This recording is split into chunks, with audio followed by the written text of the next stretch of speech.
أعوذ بالله من الشيطان الرجيم بسم الله الرحمن الرحيم يا أيها الذين آمنوا أوفوا بالعقود أحلت لكم بهيمة الأنعام إلا ما يتلى عليكم غير محل الصيد وأنتم حرم إن الله يحكم ما يريد হে ইমানদারগণ, তোমরা অঙ্গীকার পূর্ণ করো। তোমাদের জন্য হালাল করা হলো চতুষ্পদ গবাদি পশু, যেসব পশু ছাড়া যা তোমাদের পরে শোনানো হবে, তবে হেরাম অবস্থায় শিকার করা বৈধ মনে করো না। নিশ্চয় আল্লাহ যা চান আদেশ করেন। অর্থাৎ শরীয়ত সম্মত ঈমান হচ্ছে দুটি জিনিসের নাম: এক সহি মারেফাত, দুই আত্মসমর্পণ ও অনুগত্য। অর্থাৎ আল্লাহ ও রসুলের সমস্ত বিধানকে সঠিক ও সত্য জ্ঞান করে তা গ্রহণ ও পালনের জন্য আন্তরিকতার সাথে আত্মসমর্পণ করা। এই দিক থেকে ঈমান হচ্ছে আল্লাহর সমস্ত আইন ও হুকুম মান্য করার এবং তার সকল আদেশ নিষেধ পালন করার একটি দৃঢ় অঙ্গীকার ও স্বীকারোক্তি। বলতে গেলে সৃষ্টির শুরুতে সমগ্র আদম সন্তান থেকে আল্লাহ তাআলার একচ্ছত্র রুবুবিয়াতের যে অঙ্গীকার গ্রহণ করা হয়েছিল এবং সুস্পষ্ট প্রভাব আজ পর্যন্ত মানুষের স্বভাব ও প্রকৃতিতে বিদ্যমান, তারই নবায়ন হয় শরীয়ত সম্মত ঈমানের দ্বারা। অতএব ঈমানের দাবি এই যে বান্দা আল্লাহর সঙ্গে বা অন্য বান্দাদের সঙ্গে বা স্বয়ং নিজের সঙ্গে কৃত সমস্ত ওয়াদা অঙ্গীকার এমনভাবে পূর্ণ করবে যে আল্লাহর অনুগত্যর মধ্যে যেন কোনো ত্রুটি না হয়। এই বক্তব্য অনুযায়ী এর তফসিরে পূর্ববর্তী মনীষীদের থেকে বর্ণিত বিভিন্ন বক্তব্যের মধ্যে সামঞ্জস্য প্রতিষ্ঠিত হয়ে যায়। ওয়াদা ভঙ্গের শাস্তিস্বরূপ কিছু সংখ্যক হালাল ও পবিত্র বস্তু থেকে ইহুদীদের বঞ্চিত করা হয়েছিল, আর অঙ্গীকার পূরণের হেদায়াত দানের সাথে ভাগ্যবান উম্মতে মুহাম্মাদীকে উক্ত দ্রব্যাদি ভক্ষণ করতে অনুমতি দেওয়া হয়েছে। তবে তোমাদের দৈহিক বা রুহানি বা নৈতিক কল্যাণার্থে যেসব জন্তু সম্পর্কে আল্লাহ তাআলা কোরআনে কারিমে অর্থাৎ নবী করিম সাল্লাল্লাহু আলাইহি সাল্লাম হাদিসে নিষেধ করেছেন, তা হারাম, অবৈধ। এর দ্বারা উদ্দেশ্য ওইসব বস্তু যা এর উপরই তৃতীয় আয়াতে বর্ণিত হয়েছে, অর্থাৎ মুহরম তথা হজ বা উমরার জন্য হেরামদারী ব্যক্তির জন্য শুধু স্থলভাগের জন্তু শিকার করা অবৈধ। সামুদ্রিক শিকারের অনুমতি রয়েছে, আর হরম শরীফের জন্তু শিকার করা মুহরম ও না মুহরম সকলের জন্য হারাম। يا أيها الذين آمنوا لا تحلوا شعائر الله ولا الشهر الحرام ولا الهدي ولا القلائد ولا آمين البيت الحرام يبتغون فضلا من ربهم ورضوانا وإذا حللتم فاصطادوا ولا يجرمنكم شنآن قوم أن صدوكم عن المسجد الحرام أن تعتدوا وتعاونوا على البر والتقوى ولا تعاونوا على الإثم والعدوان واتقوا الله إن الله شديد العقاب হে ঈমানদারগণ, তোমরা অসম্মান করো না আল্লাহর নিদর্শনাদির, না সম্মানিত মাসের, না কোরবানির জন্য হেরেমের প্রেরিত পশুর, না গলায় পাট্টা পরানো পশুর, এবং না সম্মানিত গৃহের দিকে যাত্রাকারীদের, যারা স্বীয় রবের অনুগ্রহ ও সন্তুষ্টি অন্বেষণ করে। আর যখন তোমরা হেরাম মুক্ত হও তখন শিকার করতে পারো, আর তোমাদের মসজিদুল হারামে প্রবেশে বাধা দেওয়ার কারণে সেই বাধাদানকারী সম্প্রদায়ের প্রতি যে শত্রুতা, তা যেন তোমাদের সীমা লঙ্ঘন করতে প্ররোচিত না করে। আর তোমরা সৎকর্মে ও পরহেজগারিতে পরস্পরকে সাহায্য করো, পাপ কাজে ও জুলুমে একে অপরের সাহায্য করো না, আর আল্লাহকে ভয় করতে থাকো। নিশ্চয়ই আল্লাহ কঠোর শাস্তিদাতা। অর্থাৎ যেসব জিনিস আল্লাহ তাআলার সর্বশ্রেষ্ঠ ও মাবুদ হওয়ার বিশেষ স্মৃতিচিহ্ন ও নিদর্শন হিসেবে নির্ধারিত হয়েছে সেইগুলির অসম্মান করো না। হরম শরীফ, বাইতুল্লাহ শরীফ, জামরা অর্থাৎ কঙ্কর নিক্ষেপের নির্দিষ্ট 3টি পাথর, সাফা মারওয়া, হরম শরীফে আনিত বা প্রেরিত কোরবানির পশু, এহরাম, মসজিদ, আসমানি কিতাব এবং যাবতীয় দ্বীনি দণ্ড বা শাস্তি, ফরজসমূহ ও অন্যান্য বিধানের অন্তর্ভুক্ত। এসব নিদর্শনের মধ্যে থেকে হজের সাথে সম্পর্কিত কতিপয় বিশেষ বিষয়ের উল্লেখ করা হচ্ছে, অর্থাৎ সম্মানিত মাস বলতে 4টি: জিলকদ, জিলহজ, মুহররম ও রজব। এগুলির সম্মান ও মর্যাদা রক্ষা করা হচ্ছে। অন্যান্য মাসের তুলনায় এগুলিতে বেশি করে নেক কাজ ও তাকওয়া অবলম্বন করা এবং অসৎকর্ম ও ফিতনা ফাসাদ পরিহার করে চলায় যত্নবান হওয়া। এর দ্বারা উদ্দেশ্য সেই হার বা পট্টি যা কাবায় প্রেরিত কোরবানির পশুর গলায় চিহ্নরূপে পরানো হতো, যাতে চেনা যায় যে এটি কোরবানির জন্তু এবং একে বাধা প্রদান না করা হয়। কোরআন কারীম এসব জিনিসের সম্মান ও মর্যাদা অক্ষুণ্ণ রেখেছে, অর্থাৎ পার্যত এই মর্যাদা শুধু মুসলমানদেরই প্রাপ্য, অর্থাৎ যে মুখলেস খাঁটি মুসলমানরা হজ ও উমরার জন্য আগমন করে তাদের তাজিম ও সম্মান করো এবং তাদের পথে বাধার সৃষ্টি করো না। অর্থাৎ পূর্ববর্তী আয়াতে যে নির্দেশনাদিকে আল্লাহ তাআলা সম্মানিত ও পবিত্র সাব্যস্ত করেছিলেন, হিজরি 6 সনে মুশরিকরা সেসবকে মর্যাদাহানি করল। নবী করিম সাল্লাল্লাহু আলাইহি সাল্লাম এবং প্রায় ১৫০০ সাহাবী একমাত্র উমরা আদায় করার জন্য জিলকদ মাসে পবিত্র মদিনা থেকে রওনা হলেন। মুশরিকরা হুদাইবিয়া নামক স্থানে পৌঁছে মুসলমানদের এই ধর্মীয় অনুষ্ঠান পালনে বাধা দেয়। কাবার পবিত্রতা, সম্মানিত মাস, হাদি কোরবানির পশু ও কালায়েত কোরবানির পশুর গলায় প্রতীক দেখে এবং ধর্মীয় অনুষ্ঠানাদি থেকে বাধাপ্রাপ্ত হয়ে মুসলমানগণ এমন জালেম অসভ্য জাতির মোকাবেলায় যে পরিণাম রাগ, রোষ, বিদ্বেষ ও শত্রুতায় প্রকাশ করতেন তা সঙ্গত হতো এবং প্রতিশোধ গ্রহণের আবেগে মতোয়ারা হয়ে তাদের পক্ষে যে কোনো ক্রিয়াকাণ্ড করে বসা খুবই স্বাভাবিক ছিল। কিন্তু ইসলামে ভালোবাসা ও শত্রুতা উভয়ই তুলাদণ্ডে নিরূপিত। কোরআন কারীম এহেন স্বেচ্ছাচারী ও অত্যাচারী দুশমনদের মোকাবেলায়ও স্বীয় আবেগ সংযত রাখার নির্দেশ দান করেছে। কঠোর থেকে কঠোরতর শত্রুতাও যেন তোমাদের জন্য সীমা লঙ্ঘন করে ফেলার এবং ইনসাফ ও ন্যায় পরায়ণতা বর্জন করার কারণ না হয়। حرمت عليكم الميتة والدم ولحم الخنزير وما أهل لغير الله به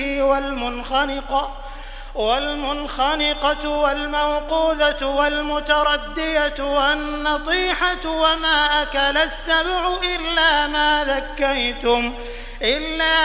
ذكيتم وما ذبح على النصب وأن تستقسموا بالأزلام ذلكم فسق. اليوم يئس الذين كفروا من دينكم فلا تخشوهم واخشون. اليوم أكملت لكم دينكم وأتممت عليكم نعمتي ورضيت لكم الإسلام دينا فمن اضطر في مخمصة غير متجانف لإثم فإن الله غفور رحيم. তোমাদের জন্য হারাম করা হয়েছে মৃত জন্তু, রক্ত, শূকরের গোশত, সেই জন্তু যার উপর আল্লাহ ছাড়া অন্য কারো নাম উচ্চারণ করা হয়েছে, আর শ্বাসরোধে মৃত জন্তু, আঘাতে মৃত জন্তু, উপর থেকে পতনে মৃত জন্তু, অন্য পশুর শিংয়ের আঘাতে মৃত জন্তু, হিংস্র পশুর খাওয়া জন্তু, তবে যা তোমরা মরার আগে জবেহ করতে পেরেছ তা হারাম নয়। এবং হারাম করা হয়েছে ওই পশু যা পূজার বস্তুর কাজে জবেহ করা হয়, এবং হারাম করা হয়েছে জুয়ার তীরের দ্বারা বন্টন করা। এগুলো পাপের কাজ। আজ কাফেররা তোমাদের দিন সম্পর্কে নিরাশ হয়ে গেছে, অতএব তোমরা ওদের ভয় করো না, বরং আমাকে ভয় করো।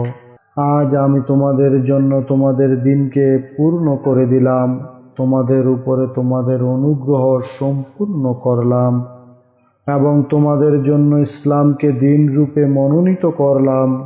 তবে কেউ যদি ক্ষুধার তাড়নায় নিরুপায় হয়ে যায় আর সে পাপের দিকে ধাবিত না হয়, তবে আল্লাহ তো অতি ক্ষমাশীল, পরম দয়ালু।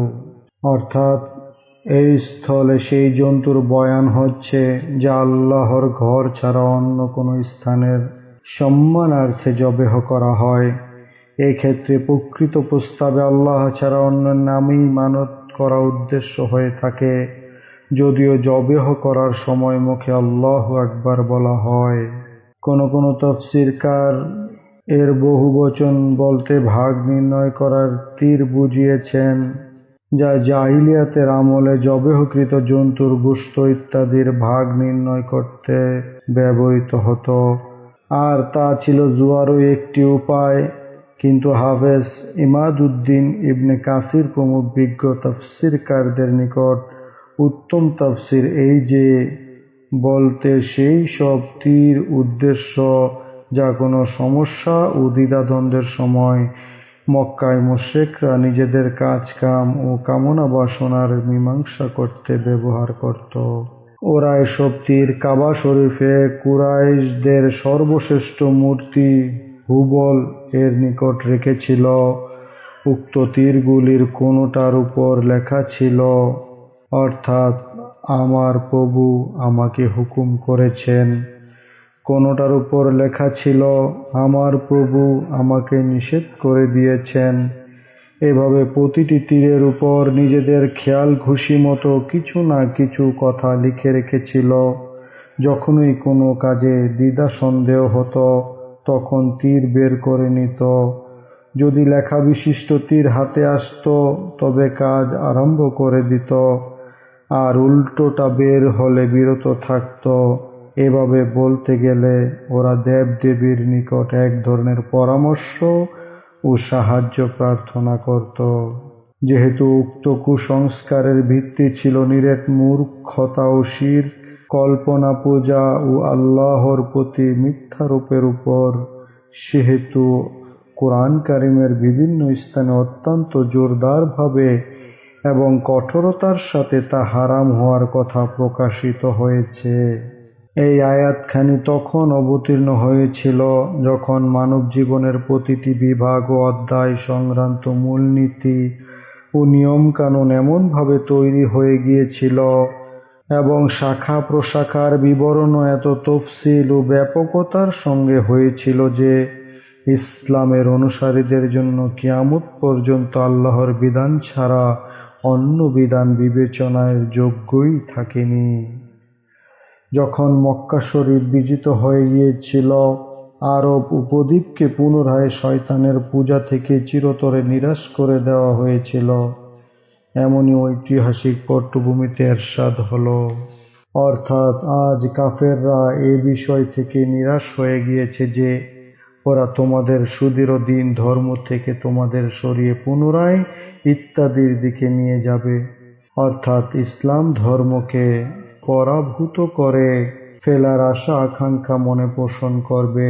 তোমরা কামেল ও মোকাম্মাল অর্থাৎ পরিপূর্ণ পূর্ণাঙ্গ ধর্ম লাভ করেছ, যাতে ভবিষ্যতে কোনো সংস্কারের সম্ভাবনা নেই। খোদার অনুগ্রহ তোমাদের উপর সম্পূর্ণ হয়েছে, যার পর তোমাদের পক্ষ থেকে একে বিনষ্ট করার কোনো আশঙ্কা নেই। আল্লাহ তাআলা চিরদিনের জন্য উক্ত দিন ইসলামকে তোমাদের জন্য মনোনীত করলেন। অর্থাৎ পূর্ববর্তী দিন ধর্মে যে সকল তত্ত্ব ও তথ্য সীমিত ও অসম্পূর্ণ ছিল, বর্তমান ও সুদৃঢ় ধর্মের দ্বারা সেই সবের পূর্ণতা ও ব্যাপকতা সাধন করা হলো। কোরআন ও হাদিসের মধ্যে হালাল হারাম ইত্যাদি বিষয় সম্পর্কে যেসব নির্দেশ প্রদান করা হয়েছে, সেসবের প্রকাশ ও বিশ্লেষণ তো সর্বদা হতে থাকবে। কিন্তু তাতে পরিবর্ধন বা সংস্কার সাধনের ঔদ অবকাশ রাখা হয়নি। সবচেয়ে বড় অনুগ্রহ তো এই যে ইসলামের ন্যায় পরিপূর্ণ ও চিরন্তন বিধান এবং সর্বশেষ নবীর মতন নবী তোমাদের দান করেছেন। তোমাদের জন্য রুহানি খাদ্য সামগ্রী ও পার্থিব নিয়ামত রাশির দস্তরখান বিছিয়ে দিয়েছেন। কোরআনের হেফাজত, ইসলামের বিজয় ও বিশ্বের সংস্কার সাধনের উপায় উপকরণের ব্যবস্থা করে দিয়ে তোমাদের ধন্য করেছেন। অর্থাৎ নিরুপায় ব্যক্তি যে ক্ষুধা পিপাসায় অতিশয্যে অস্থির ও লাচার হয়ে পড়ে, যদি হারাম বস্তু খেয়ে বা পান করে যান বাঁচায়, কিন্তু প্রয়োজনের অতিরিক্ত গ্রহণ না করে এবং স্বাদ গ্রহণের উদ্দেশ্য না হয়, তাহলে আল্লাহ তাআলা স্বীয় ক্ষমা ও দয়া গুণে উক্ত হারাম ভক্ষণকে মাফ করে দেবেন। يسألونك ماذا أحل لهم قل أحل لكم الطيبات وما علمتم من الجوارح مكلبين تعلمونهن مما علمكم الله فكلوا مما أمسكن عليكم واذكروا اسم الله عليه واتقوا الله إن الله سريع الحساب। তারা আপনাকে প্রশ্ন করে, তাদের জন্য কোনো বস্তু হালাল করা হয়েছে? আপনি বলে দিন, তোমাদের জন্য পবিত্র বস্তুসমূহ হালাল করা হয়েছে। আর যেসব শিকারী জন্তুকে তোমরা শিকার করা শিখিয়েছ, তোমরা ওদের তা থেকে শিক্ষা দাও যা আল্লাহ তোমাদের শিখিয়েছেন। ওরা তোমাদের জন্য যে পশু ধরে রাখে তা থেকে তোমরাও খাও এবং তার উপর আল্লাহর নাম উচ্চারণ করো আর আল্লাহকে ভয় করতে থাকো। নিশ্চয় আল্লাহ দ্রুত হিসাব গ্রহণকারী। হালাল বস্তু সামগ্রীর সীমা তো অনেক ব্যাপক। দিনী বা দৈহিক ক্ষতিকর কয়েকটি বস্তু বাদে দুনিয়ার সমস্ত পবিত্র ও পরিচ্ছন্ন বস্তুই হালাল। আর যেহেতু কেউ কেউ শিকারী জন্তু দ্বারা শিকার করার ব্যাপারে বিশেষভাবে প্রশ্ন করেছিলেন, সেহেতু আয়াতের পরবর্তী অংশে তা বিস্তারিতভাবে বলে দেওয়া হয়েছে। অর্থাৎ কুকুর, বাজ পাখি প্রভৃতি দ্বারা শিকার করা প্রাণী নিম্ন শর্তাবলী সাপেক্ষে হালাল। শিকারী জন্তু শিক্ষাপ্রাপ্ত হতে হবে। 2, তাকে শিকারের পিছনে ছাড়তে হবে। তাকে এমন পদ্ধতিতে শিক্ষা দেওয়া হবে যা শরীয়ত সম্মত। অর্থাৎ কুকুরকে শিক্ষা দিতে হবে যেন শিকার ধরে না খায় এবং বাজ পাখিকে শিক্ষা দিতে হবে যেন শিকারের পিছনে ধাওয়া করার সময়ও ডাকলে তৎক্ষণাৎ চলে আসে। 4, তাকে ছাড়ার সময় আল্লাহর নাম নিতে হবে, অর্থাৎ বিসমিল্লাহ বলে ছাড়তে হবে। 5ম শর্ত, যা ইমাম আবু হানিফা রাহমাতুল্লাহির নিকট থেকে গৃহীত, তা এই যে শিকারী জন্তু শিকারকে আঘাত করবে যাতে রক্ত প্রবাহিত হয়। আয়াতেও শব্দটির ধাতু এর মধ্যে ইঙ্গিত রয়েছে। এই 5টির মধ্যে যে কোনো একটি শর্তের অভাবে শিকারী জন্তু হত্যা করা শিকার হারাম। যদি মরে গিয়ে না থাকে এবং জবেহ করে ফেলা হয়, তবে আয়াতে বর্ণিত নিয়ম অনুসারে তা হালাল। اليوم أحل لكم الطيبات وطعام الذين أوتوا الكتاب حل لكم وطعامكم حل لهم والمحصنات من المؤمنات والمحصنات من الذين أوتوا الكتاب من قبلكم إذا آتيتموهن أجورهن محصنين غير مسافحين ولا متخذي أخدان ومن يكفر بالإيمان فقد حبط عمله وهو في الآخرة من الخاسرين। আজ তোমাদের জন্য সমস্ত পবিত্র বস্তু হালাল করা হলো, আর যাদের কিতাব দেওয়া হয়েছে তাদের খাদ্য তোমাদের জন্য হালাল এবং তোমাদের খাদ্য তাদের জন্য হালাল। আর তোমাদের জন্য হালাল সৎ চরিত্রা মুসলমান নারীরা এবং তোমাদের পূর্বে যাদের কিতাব দেওয়া হয়েছিল তাদের মধ্যকার সৎ চরিত্রা নারীরা, যখন তোমরা তাদের প্রদান করবে তাদের মোহর বিবাহ বন্ধনে আবদ্ধ করার জন্য, কামচারিতার্থ করার জন্য নয় এবং গোপন প্রণয়নী বানানোর জন্য নয়। আর যে ব্যক্তি ঈমান প্রত্যাখ্যান করবে ওর যাবতীয় আমল বিনষ্ট হবে এবং পরকালে সেই ক্ষতিগ্রস্তদের অন্তর্ভুক্ত হবে। অর্থাৎ যেমন আজ তোমাদের পূর্ণাঙ্গ দিন প্রদান করা হয়েছে, দুনিয়ার সমস্ত পবিত্র নেয়ামত রাশিও তোমাদের জন্য সদা সর্বদার জন্য হালাল করে দেওয়া হলো, যেগুলি কখনো রহিত করা হবে না। এখানে খাদ্যদ্রব্য বলতে জবেহকৃত জন্তু উদ্দেশ্য, অর্থাৎ কোন ইহুদি বা খ্রিস্টান ইসলাম ত্যাগ করে মুরতাদ হয়ে ইহুদি বা খ্রিস্টান না হয়ে থাকলে যদি হালাল জন্তু জবেহ করার সময় গৈরুল্লাহর নাম না নেয়, তবে মুসলমানদের পক্ষে তা খাওয়া হালাল। কিতাবী নারীকে বিয়ে করা শরীয়তে জায়েজ, কিন্তু মুশরিক নারীর সঙ্গে বিয়ে জায়েজ নয়। তবে স্মরণ রাখতে হবে যে আমাদের কালের খ্রিস্টানরা সাধারণত নামে মাত্র খ্রিস্টান। ওদের মধ্যে অধিকাংশ এমন যারা আসমানি কোনো কিতাবও মানে না, ধর্মও না, আল্লাহকেও না। ওদের আহলে কিতাব বলা যায় না, সুতরাং ওদের জবেহকৃত পশু পাখি এবং ওদের মধ্যকার নারীর উপর কিতাবের হুকুম প্রযোজ্য হবে না।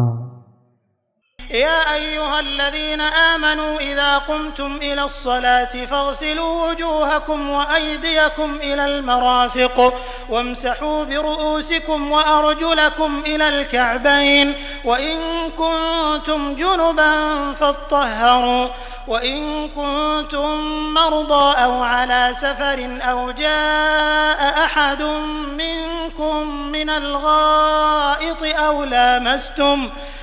لامستم النساء فلم تجدوا ماء فتيمموا صعيدا طيبا فامسحوا بوجوهكم وأيديكم منه ما يريد الله ليجعل عليكم من حرج ولكن يريد ليطهركم وليتم نعمته عليكم لعلكم تشكرون। হে ঈমানদারগণ, যখন তোমরা নামাজের জন্য ওঠো তখন তোমাদের মুখমণ্ডল ও কনুই পর্যন্ত হাত ধৌত করো এবং তোমাদের মাথা মাসেহ করো ও পা টাকনু পর্যন্ত ধৌত করো। আর যদি তোমরা গোসল করা জরুরি এমন নাপাক হও তবে উত্তম রূপে পবিত্র হও। আর যদি অসুস্থ হও বা সফরে থাকো অথবা তোমাদের কেউ শৌচস্থান থেকে আসে কিংবা তোমরা স্ত্রী সহবাস করো এবং পানি না পাও, তবে পবিত্র মাটির ইচ্ছা করো এবং তার দ্বারা মাসেহ করো নিজেদের মুখমণ্ডল ও হাত। আল্লাহ তোমাদের উপর কষ্ট আরোপ করতে চান না, বরং তোমাদের পবিত্র করতে এবং তোমাদের প্রতি তার অনুগ্রহ পূর্ণ করতে চান, যাতে তোমরা শুকর করো। অর্থাৎ জানাবাত থেকে পবিত্র হতে হলে শুধু 4 অঙ্গ ধোয়া ও মাসেহ করা যথেষ্ট নয়। শরীরের উপরিভাগে যে স্থান পর্যন্ত অনায়াসে পানি পৌঁছাতে পারে সে পর্যন্ত পৌঁছানো জরুরি। এই জন্যই হানাফি মাযহাবে গোসলে কুলি করা ও নাকে পানি দেওয়া জরুরি, অজুতে জরুরি নয় বরং সুন্নত। এই জন্যই যেসব অপবিত্রতা প্রায়ই ঘটে থাকে তাতে সমস্ত শরীর ধোয়া ফরজ করেননি। শুধু যেসব অঙ্গ, মুখ, হাত, পা, মাথা ধোয়া ও মাসেহ করা জরুরি বলা হয়েছে সেগুলি খোলা রাখা অধিকাংশ সভ্য অঞ্চলের অধিবাসীরা সাধারণত দর্শনীয় মনে করে না, যাতে কোনো কষ্ট ও অসুবিধা না হয়। হজ্জে আকবর অর্থাৎ জানাবত যা মাঝে মধ্যে ঘটে তা দূর করার জন্য সর্বশরীর ধোয়া ফরজ। অতঃপর অসুস্থতা, সফর ইত্যাদি অবস্থায় কত সহজ বিধি ব্যবস্থা করে দিয়েছেন। واذكروا نعمة الله عليكم وميثاقه الذي واثقكم به إذ قلتم سمعنا وأطعنا واتقوا الله إن الله عليم بذات الصدور। তোমরা স্মরণ করো নিজেদের প্রতি আল্লাহর অনুগ্রহ এবং তার পরিপক্ক অঙ্গীকার, যা তিনি তোমাদের থেকে গ্রহণ করেছিলেন যখন তোমরা বলেছিলে, আমরা শুনলাম ও মানলাম। আর আল্লাহকে ভয় করতে থাকো, নিশ্চয়ই আল্লাহ অন্তরের কথা সম্বন্ধে সবিশেষ অবহিত। অর্থাৎ খুব সম্ভবে সেই অঙ্গীকারই হবে যা সূরা বাকারার শেষে মুমিনদের মুখে উচ্চারিত হয়েছে, অর্থাৎ 40 রুকু। যখন সাহাবা রাদিয়াল্লাহু আনহুম হুজুর সাল্লাল্লাহু আলাইহি সাল্লামের পবিত্র বরকতময় হাতে বায়াত হতেন, তখন এই স্বীকারোক্তি করতেন যে আমরা সাধ্যানুসারে আপনার প্রত্যয় কথা শুনব ও মানব। তো এই ছিল সাধারণ অঙ্গীকার। তাছাড়া ইসলামের কোনো রকম গুরুত্বপূর্ণ বিষয় সম্পর্কে বিশেষভাবে অঙ্গীকার করা হতো। يا أيها الذين آمنوا كونوا قوامين لله شهداء بالقسط ولا يجرمنكم شنآن قوم على ألا تعدلوا اعدلوا هو أقرب للتقوى واتقوا الله إن الله خبير بما تعملون। হে ঈমানদারগণ, তোমরা আল্লাহর বিধিবিধানের পূর্ণ প্রতিষ্ঠাকারী, ইনসাফের সাথে সাক্ষ্য প্রদানকারী হয়ে যাও।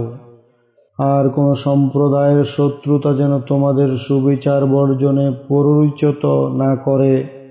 তোমরা সুবিচার করো, এই তাকওয়ার বেশি নিকটবর্তী, এবং আল্লাহকে ভয় করতে থাকো। নিশ্চয়ই তোমরা যা করো আল্লাহ সে সম্বন্ধে সম্যক অবহিত।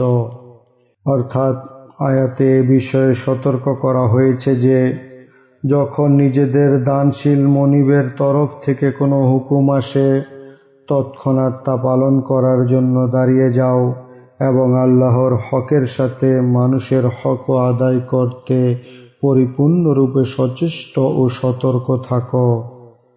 মতোই এর মধ্যে আল্লাহর হুকুক এবং এর মধ্যে বান্দার হুকুক এর প্রতি ইঙ্গিত রয়েছে। অর্থাৎ যেসব বিষয় শরীয়তের দৃষ্টিতে ধ্বংসকর বা কোনো পর্যায়ে ক্ষতিকর, তা থেকে বেঁচে থাকার ফলে মানুষের অন্তরে যে একটি বিশেষ নুরানি অবস্থা পরিপক্ক হয়ে ওঠে, তার নাম তাকওয়া। সমস্ত নেকামল ও সৎ স্বভাবকে তাকওয়ার উপায়, উপকরণ ও উপাদানের মধ্যে গণনা করা যেতে পারে। তবে মনে হয় আদল ও কিসত, অর্থাৎ শত্রু মিত্র নির্বিশেষে সকলের ইনসাফ করা এবং সত্যের ব্যাপারে মিত্রতা ও শত্রুতার ভাবাবেগে পরাভূত না হওয়া, এ স্বভাব তাকওয়া হাসিলের সর্বাধিক শক্তিশালী ও নিকটতম উপায়। وعد الله الذين آمنوا وعملوا الصالحات لهم مغفرة وأجر عظيم। যারা ঈমান এনেছে ও সৎকর্ম করেছে, আল্লাহ তাদের সঙ্গে ওয়াদা করেছেন যে তাদের জন্য রয়েছে ক্ষমা ও বিরাট প্রতিদান। والذين كفروا وكذبوا بآياتنا أولئك أصحاب الجحيم। আর যারা কুফরি করেছে এবং আমার আয়াতগুলি অস্বীকার করেছে, ওরা জাহান্নামী। يا أيها الذين آمنوا اذكروا نعمة الله عليكم إذ هم قوم أن يبسطوا إليكم أيديهم فكف أيديهم عنكم واتقوا الله وعلى الله فليتوكل المؤمنون।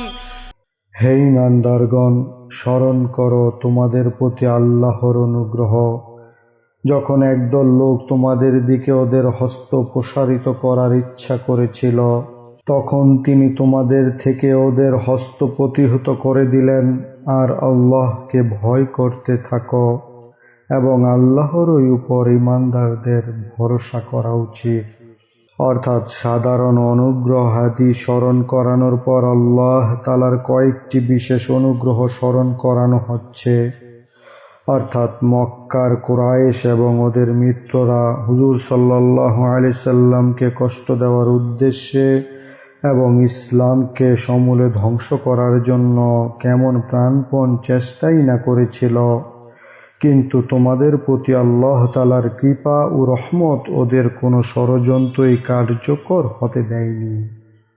ولقد أخذ الله ميثاق بني إسرائيل وبعثنا منهم 12 نقيبا وقال الله إني معكم لئن أقمتم الصلاة وآتيتم الزكاة وآمنتم برسلي وعزرتموهم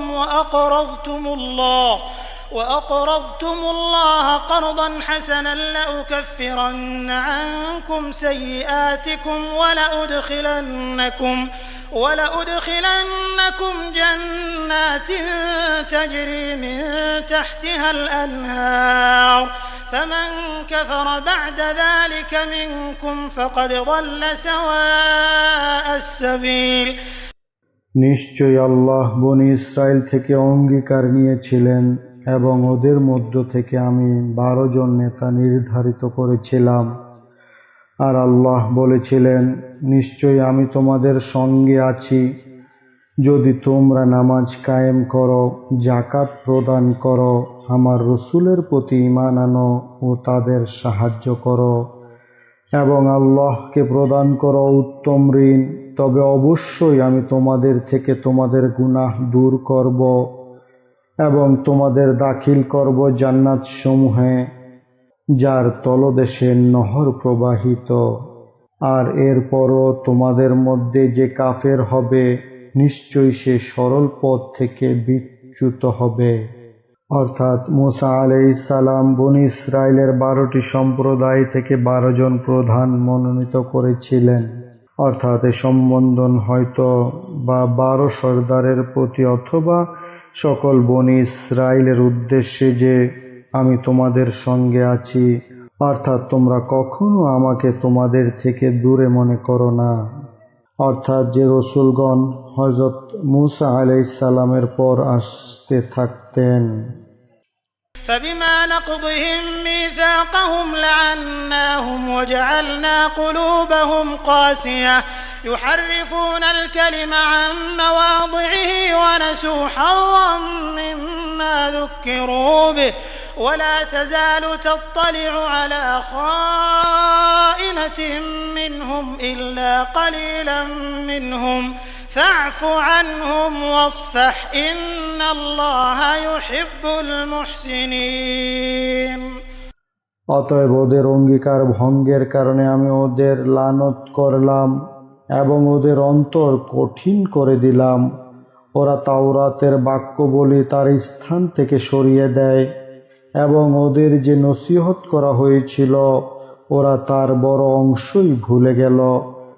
আর আপনি সর্বদা অবহিত হতে থাকেন ওদের কোনো না কোনো প্রতারণা সম্পর্কে, ওদের মধ্যে অল্প সংখ্যক ছাড়া।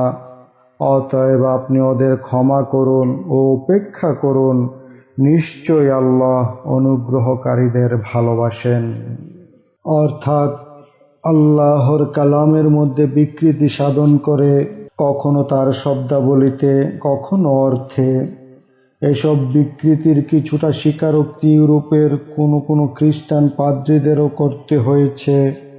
অর্থাৎ প্রতিশ্রুতি ভঙ্গের কারণে ওদের মধ্যে 2টি জিনিস জন্মে, অভিশপ্ততা ও অন্তরের কাঠিন্য, এবং এই দুয়ের পরিণাম হিসেবে অন্য 2টা বিষয় দেখা দেয়। সেই দুটো হচ্ছে আল্লাহর কালামের বিকৃতি করা ও নসিহত থেকে উপকার গ্রহণ না করা। ওদের প্রতারণা ও খেয়ানতের দ্বারা আজ পর্যন্ত চলে আসছে এবং ভবিষ্যতেও চলতে থাকবে। এর জন্যই সর্বদা ওদের কোনো না কোনো ধোঁকা, দাগাবাজি ও প্রতারণা সম্পর্কে আপনি অবহিত হচ্ছেন। অর্থাৎ আব্দুল্লাহ ইবনে সালাম রাদিয়াল্লাহু তাআলা আনহু প্রমুখ যারা ইসলামে প্রবেশ করেছেন। ومن الذين قالوا إنا نصارى أخذنا ميثاقهم فنسوا حظا مما ذكروا به فأغرينا بينهم العداوة والبغضاء إلى يوم القيامة وسوف ينبئهم الله بما كانوا يصنعون। যারা বলে আমরা খ্রিস্টান, ওদের থেকেও আমি অঙ্গীকার নিয়েছিলাম, অতঃপর ওদের যে নসিহত করা হয়েছিল তার বড় অংশই ভুলে গেল, ফলে আমি ওদের পরস্পরের মধ্যে শত্রুতা ও বিদ্বেষ সঞ্চার করে দিলাম কিয়ামত দিবস পর্যন্ত। আর শীঘ্রই আল্লাহ ওদের জানিয়ে দেবেন যা কিছু ওরা করত। অর্থাৎ যতদিন ওরা থাকবে উক্ত মতভেদ, শত্রুতা ও বিদ্বেষও থাকবে। উদ্দেশ্য এই যে যদি কিয়ামত পর্যন্ত জীবিত থাকে তবে এ কাজ ছাড়বে না। আয়াতের মধ্যে শব্দ ব্যবহারে এ প্রমাণিত হয় না যে ইহুদি ও নাসারাদের অস্তিত্ব কিয়ামত পর্যন্ত থাকবে, যেমন আমাদের কালের কোনো না কোনো বাতিলপন্থী লোক নিজেদের তফসিরে লিখেছেন। يا أهل الكتاب قد جاءكم رسولنا يبين لكم كثيرا مما كنتم تخفون من الكتاب ويعفو عن كثير قد جاءكم من الله نور وكتاب مبين। হে কিতাবীরা, নিশ্চয়ই তোমাদের কাছে আমার রসূল আগমন করেছেন, যিনি তোমাদের নিকট এমন বহু বিষয় প্রকাশ করেন যা তোমরা কিতাব থেকে গোপন করতে, আর বহু বিষয় তিনি এড়িয়ে যান। নিশ্চয়ই তোমাদের নিকট আল্লাহর পক্ষ থেকে এক আলো ও এমন কিতাব এসেছে যা সত্যকে স্পষ্ট করে। অর্থাৎ ইহুদি ও খ্রিস্টানদের প্রতি সম্বোধন করে বলা হচ্ছে যে তোমাদের কিতাবের মধ্যে এত সব বিকৃতি সত্ত্বেও যে শেষ নবী সাল্লাল্লাহু আলাইহি সাল্লামের আগমনের সুসংবাদ কোনো না কোনো শিরোনামে বিদ্যমান রয়েছে, সেই নবী তাশরিফ এনেছেন। তাওরাত ও ইনজিলে যে সব বিষয় তোমরা গোপন করেছিলে এবং রদবদল করে বর্ণনা করেছিলে, তার মধ্যে জরুরি বিষয়ে দিয়েই শেষ নবী সাল্লাল্লাহু আলাইহি সাল্লাম প্রকাশ করে দিয়েছেন, এবং সেসব বিষয়ে এখন তেমন আবশ্যক ছিল না তা বাদ দিয়েছেন। অর্থাৎ সম্ভবত নূর দ্বারা স্বয়ং নবী করিম সাল্লাল্লাহু আলাইহি সাল্লাম ও কিতাবে মুবিন দ্বারা কোরআন শরীফ উদ্দেশ্য। يهدي به الله من اتبع رضوانه سبل السلام ويخرجهم من الظلمات إلى النور بإذنه ويهديهم إلى صراط مستقيم।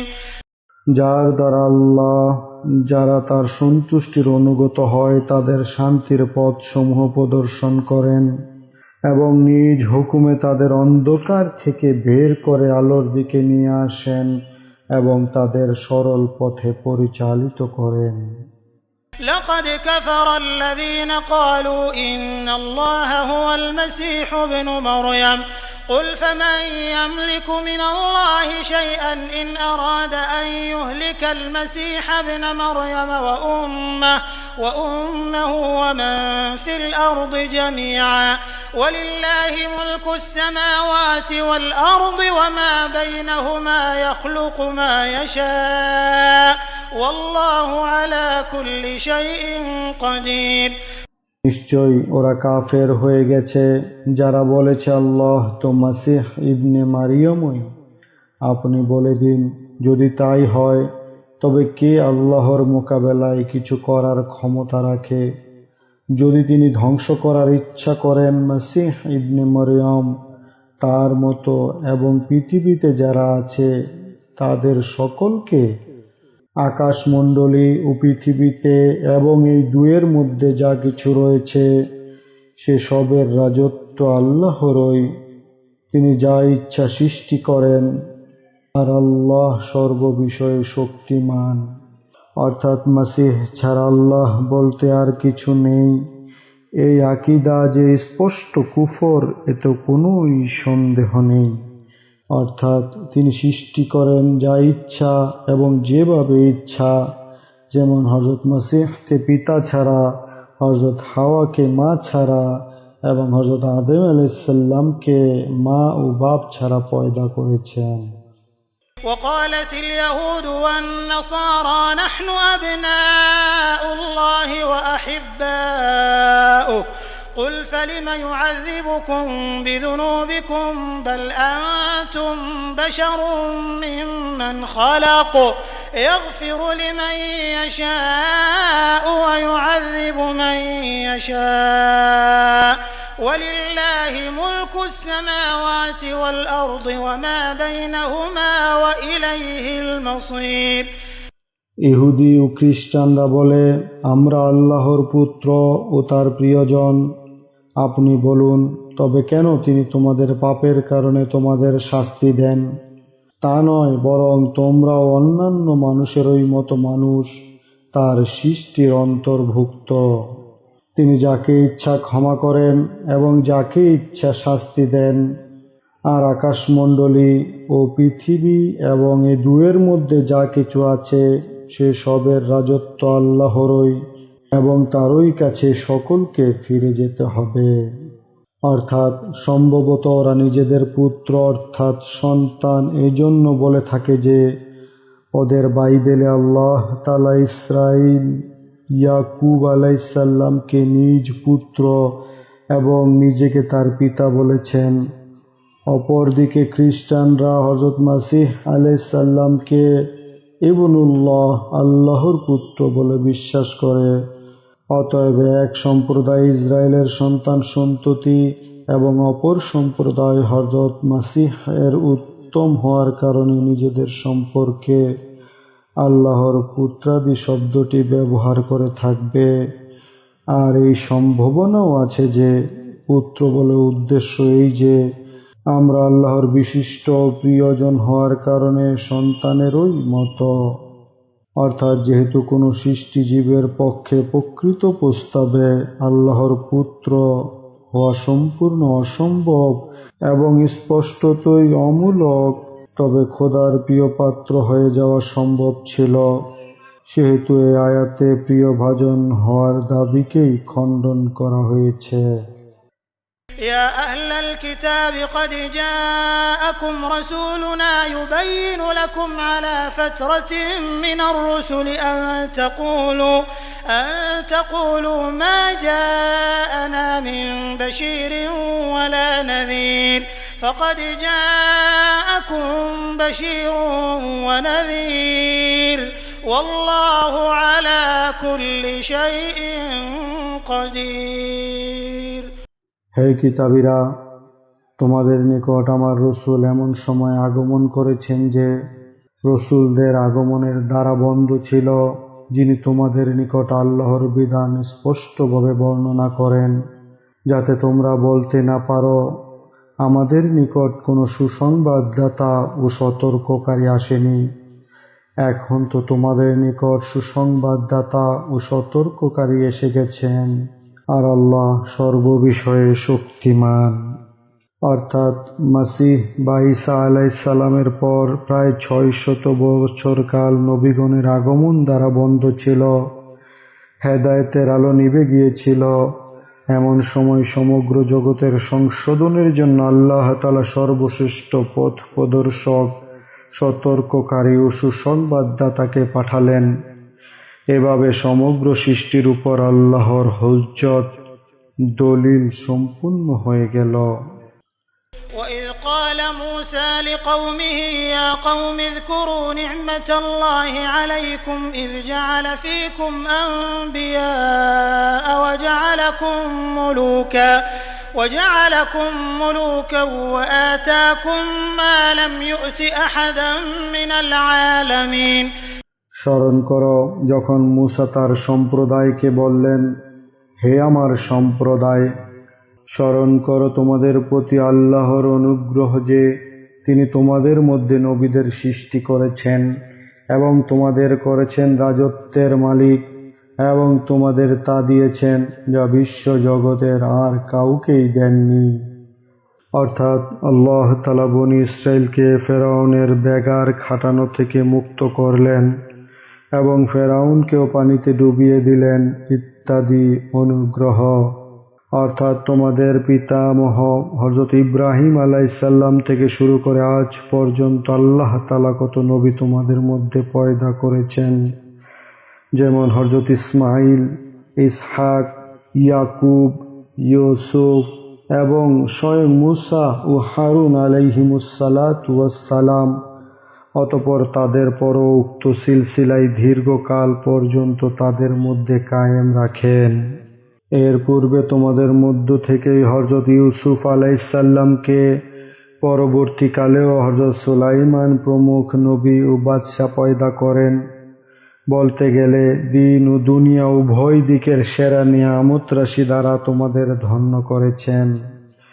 অর্থাৎ যখন মুসা আলাইহিস সালামকে এ সম্বোধন করা হচ্ছিল, যে সময় বনী ইসরাইলকে সমগ্র জগৎবাসীর তুলনায় অধিকতর নিয়ামত রাশি দান করা হয়েছিল। يا قوم ادخلوا الأرض المقدسة التي كتب الله لكم ولا ترتدوا على أدباركم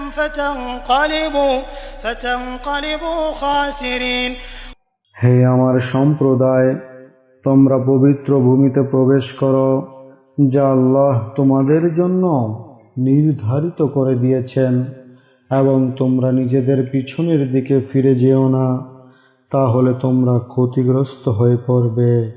অর্থাৎ আল্লাহ তাআলা পূর্বেই হযরত ইব্রাহিম আলাইহিস সালামের সঙ্গে ওয়াদা করেছিলেন যে তার বংশধরকে এই শাম দেশ দান করবেন এবং সেই ওয়াদা অবশ্যই পূর্ণ হতে হবে।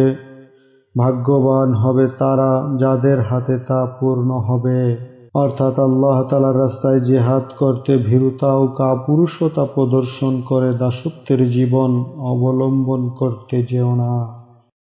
قالوا يا موسى إن فيها قوما جبارين وإنا لن ندخلها حتى يخرجوا منها فإن يخرجوا منها فإنا داخلون। ওরা বলল, হে মূসা, যেখানে অতি শক্তিধর এক সম্প্রদায় রয়েছে এবং আমরা সেখানে কখনোই প্রবেশ করব না যে পর্যন্ত না ওরা সেখান থেকে বের হয়ে যায়। যদি ওরা সেখান থেকে বের হয়ে যায় তবে আমরা অবশ্যই প্রবেশ করব। অর্থাৎ মোকাবেলা করার সাহস আমাদের মধ্যে নেই। হাত পা নাড়ানোর ছাড়া অনায়াসে কাজ উদ্ধার হওয়া চাই। মুজিজার বলে আপনি ওদের বের করে দিন। قال رجلان من الذين يخافون أنعم الله عليهم ادخلوا عليهم الباب فإذا دخلتموه فإنكم غالبون وعلى الله فتوكلوا إن كنتم مؤمنين। যারা আল্লাহকে ভয় করে তাদের মধ্য থেকে দুজন ব্যক্তি যাদের প্রতি আল্লাহ অনুগ্রহ করেছিলেন বলল, তোমরা ওদের উপর আক্রমণ করে শহরের ধারে ঢুকে পড়ো। তোমরা যখন তাতে ঢুকে পড়বে তখন তোমরাই জয়ী হবে, আর আল্লাহরই উপর নির্ভর করো যদি তোমরা মুমিন হয়ে থাকো। অর্থাৎ সেই দুই ব্যক্তি ছিলেন হযরত ইউশা ইবনে নুন ও কালবে ইবনে ইউকান্না। তারা খোদাভীরু ছিলেন বলে আমালিকা প্রমুখের কোনো ভয় তাদের ছিল না। অর্থাৎ সাহস করে শহরের গেট পর্যন্ত অগ্রসর হও, তারপর আল্লাহ তোমাদের জয়ী করবেন। আল্লাহ তাকেই সাহায্য করে থাকেন যে নিজেও নিজের সাহায্য করে। قالوا يا موسى إنا لن ندخلها أبدا ما داموا فيها فاذهب أنت وربك فقاتلا إنا هاهنا قاعدون। ওরা বলল, হে মূসা, আমরা জীবনেও সেখানে প্রবেশ করব না যাবৎ ওরা সেখানে থাকবে। অতএব আপনিও আপনার রব যান এবং আপনারা দুজনে যুদ্ধ করুন, আমরা তো এখানেই বসে আছি। قال رب إني لا أملك إلا نفسي وأخي فافرق بيننا وبين القوم الفاسقين।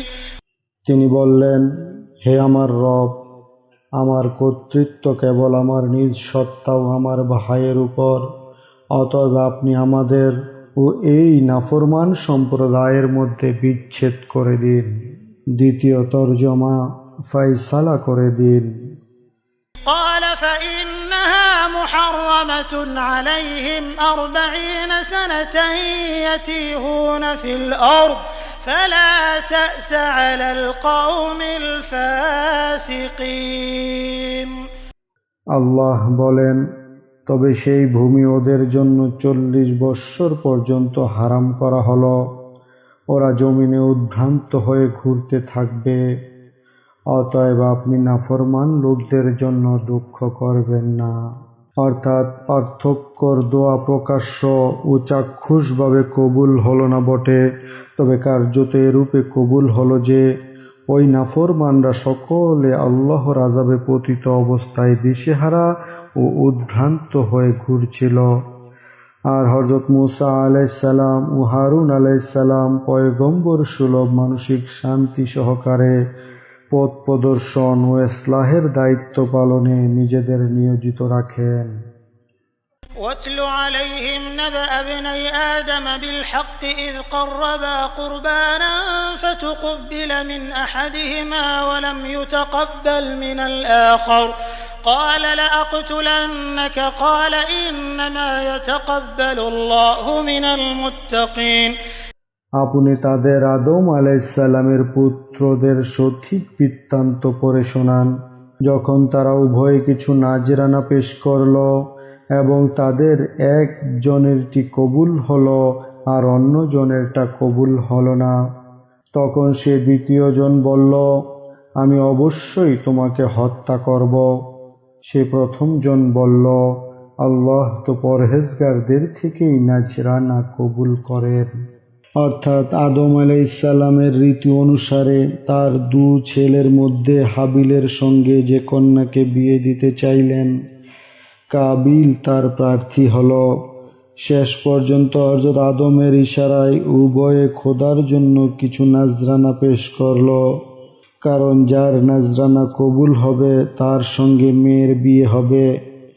কিন্তু খুব সম্ভব আদম আলাইহিস সালামের এই বিশ্বাস ছিল যে হাবিলের নাজরানাই কবুল হবে। বস্তুত হলেও তাই। আসমানি আগুন প্রকাশ পেল এবং হাবিলের নাজরানা গ্রাস করে গেল। সে সময় আল্লাহর নিকট নাজরানা কবুল হওয়ার এই ছিল আলামত। অর্থাৎ হাবিল বলল, এতে আমার কি দোষ? খোদার নিকট কারো জোর চলে না, বরং তাকওয়ার দ্বারা কাজ হয়। لئن بسطت إلي يدك لتقتلني ما أنا بباسط يدي إليك لأقتلك إني أخاف الله رب العالمين। তুমি যদি আমাকে হত্যা করার জন্য আমার দিকে তোমার হাত বাড়াও, তবুও আমি তোমাকে হত্যা করার জন্য তোমার দিকে আমার হাত বাড়াবো না। আমি তো আল্লাহকে ভয় করি, যিনি সমগ্র বিশ্বের প্রতিপালক। অর্থাৎ তোমার ভয় নয়, বরং আল্লাহর ভয়ে ভীত হয়ে আমি চাই যে এই স্থলে যত দূর শরীয়তের অবকাশ আছে, ভাইয়ের রক্তে আমার হাত রঙিন না করি। إني أريد أن تبوء بإثمي وإثمك فتكون من أصحاب النار وذلك جزاء الظالمين। আমি চাই যে তুমি আমার গুনাহ ও তোমার গুনাহ বহন করে নাও, অতঃপর তুমি জাহান্নামীদের অন্তর্ভুক্ত হয়ে যাও, আর এই হচ্ছে জালেমদের শাস্তি। অর্থাৎ তুমি তোমার অপরাপর গুনাহর সাথে আমাকে হত্যা করার গুনাহ অর্জন করো। فطوعت له نفسه قتل أخيه فقتله فأصبح من الخاسرين। অনন্তর ওর নফস ওকে নিজের ভাইকে হত্যা করায় উদ্বুদ্ধ করল এবং সে তাকে হত্যা করল, ফলে সে ক্ষতিগ্রস্তদের অন্তর্ভুক্ত হয়ে গেল। অর্থাৎ সম্ভবত শুরুতে কিছুটা দ্বিধা হয়ে থাকবে, ক্রমান্বয়ে কুপ্রবৃত্তি ওর মনোভাবকে দৃঢ় করে তুলল।